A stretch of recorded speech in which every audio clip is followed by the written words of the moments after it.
Les premiers accrochages sont à partir de là, hein, quand il a évidemment contesté, comme on lui demandait de le faire d'ailleurs, hein, les choses qui n'allaient pas dans son service. Ça c'est en 98. En 99 ça a été plus grave, parce que là, quand son chef d'équipe était venu lui proposer d'adhérer au syndicat FO, qui est le syndicat maison hein, de la mairie de Béziers, et qui est un syndicat qui plaisait pas à Jean-Michel, et quand il lui a eu refusé donc cette adhésion, il a finalement opté pour adhérer à la CGT. Là, alors, les actes de harcèlement ont commencé.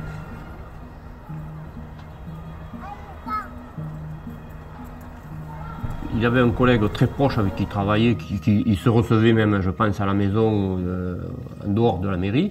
À celui-là, on lui avait dit « tu y parles plus ».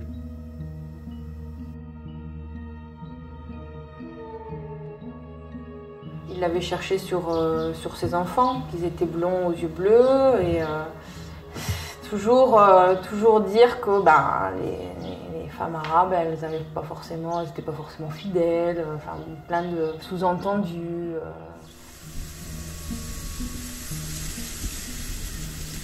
Et puis je l'ai revu en octobre.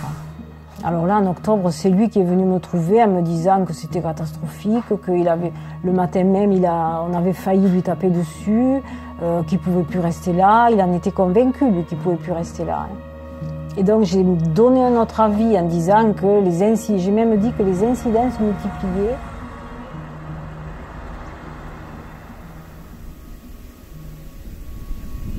Pendant le moment, il disait non, ils ne vont pas gagner. Quoi.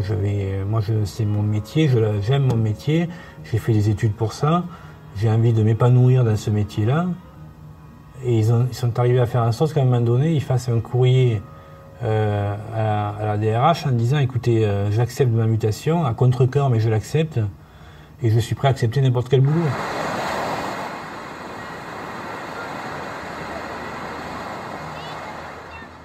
Moi, je crois qu'une affaire aussi énorme fait peur.